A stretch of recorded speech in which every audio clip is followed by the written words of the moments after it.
थोड़ा साइड करा दो, थोड़ा साइड हो जाओ। हाँ जी,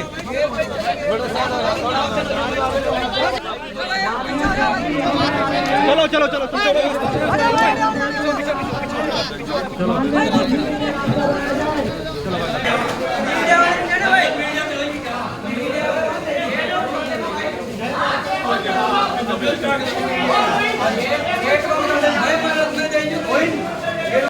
मेरा यकीन है, लेकिन सामने वाले भी पूरी ताकत लगा रहे हैं इस प्रकरण को छिपाने में, क्योंकि जाहिर सी बात है कि अगर ये प्रकरण खुलता है तो उनके अपने ही इसमें गुनाहगार हैं।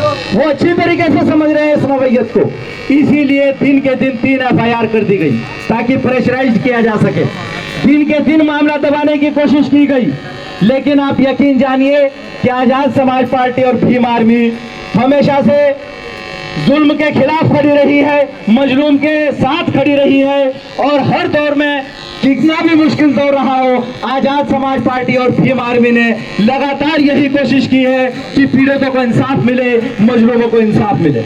और उसी की कड़ी में आज सोहलपुर के अंदर एडवोकेट चंद्रशेखर आजाद जी, हालांकि उनका बहुत बिजी शेड्यूल है, आप सब लोग जानते हैं, क्योंकि जुल्म के खिलाफ आवाज उठाने वाला सिर्फ एक सांसद है। जुल्म के वैसे तो 543 है, लेकिन जुल्म के खिलाफ आवाज उठाने वाला अकेला सांसद है, इसलिए बहुत ज्यादा जिम्मेदारियां हैं, क्योंकि चारों तरफ जुल्म की बाढ़ सी आई हुई है। और खासकर SC ST OBC और मुसलमानों के ऊपर तो ये समझे कि सैलाब है, आपके पीछे जुल्म का एक सैलाब चल रहा है, नफरतों का एक सैलाब आपके पीछे पीछे है, और आपको उसे रोकने के लिए अगर कोई सामने है, कोई अपनी छाती चौड़ी करके खड़ा हुआ है, तो वो एडवोकेट चंद्रशेखर आजाद खड़ा हुआ है।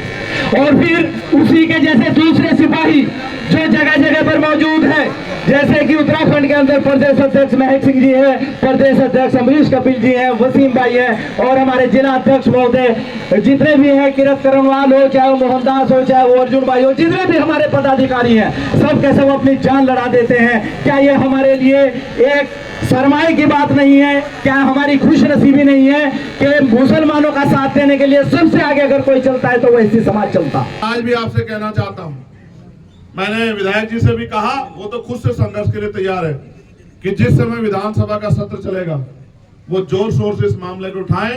और मैं वचन देकर कहता हूं आपको कि पार्लियामेंट में सरकार ये ना समझे कि वही मालिक है, पुलिस ये ना समझे कि वही सब कुछ है, एडमिनिस्ट्रेशन ये ना समझे कि अगर वो ताकत में है, कुर्सी बैठे हैं, तो उनका कोई कुछ बिगाड़ नहीं सकता। इस देश में न्यायपालिका है, इस देश में हम जैसे लोग हैं, हम जैसे लड़ाका लड़ने वाले संघर्षशील लोग हैं।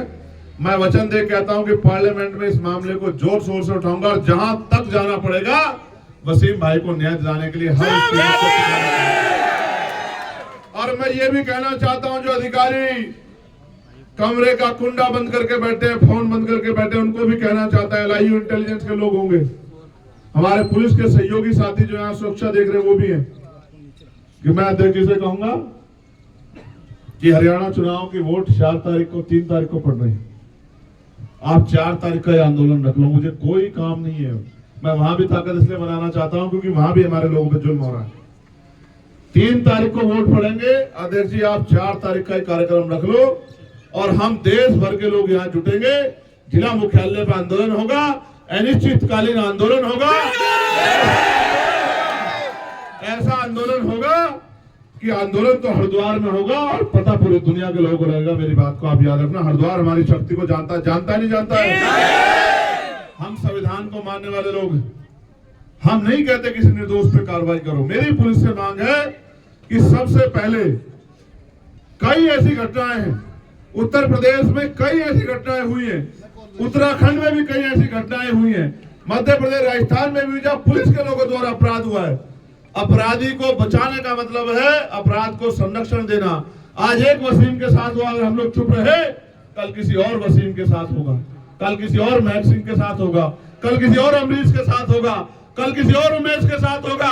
आपने नहीं देखा एक ब्राह्मण समाज के बच्चे को ही गोली मार दी गई, यही आरोप लगा के। उसके पिता रोते हुए कह रहे थे कि मेरी आंखों के आंसू का हिसाब होगा, ऊपर वाला हिसाब करेगा। मैं ये कहता हूं कि ऊपर वाला भी हिसाब करेगा, और नीचे जो हम जैसे लोग हैं वो भी हिसाब के लिए तैयार है।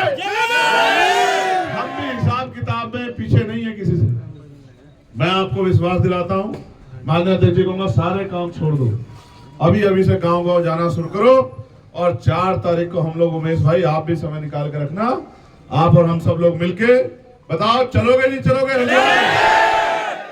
बताओ, एक ये ऊपर जो लोग बैठे बताओ चलोगे नहीं चलोगे? ये तुमसे एक और बात कहना चाहता हूँ, आज नहीं कहना चाहता था, इन निकम्मे नेताओं के भरोसे मत रहो। ये इनको तुम्हारी मौत में भी, तुम्हारी लाशों में भी इनके आंख से आंसू नहीं टपकते, मेरी बात को याद रखना। इनका कोई भरोसा नहीं है। एक बार खड़े होकर देखो मेरे साथ, अगर किसी ने किसी गरीब तरह आंख उठा ली तो मेरा गिरवान आके पकड़ लेना, मेरी बात को याद रखना। मेरा नाम चंद्रशेखर आजाद है। इस बात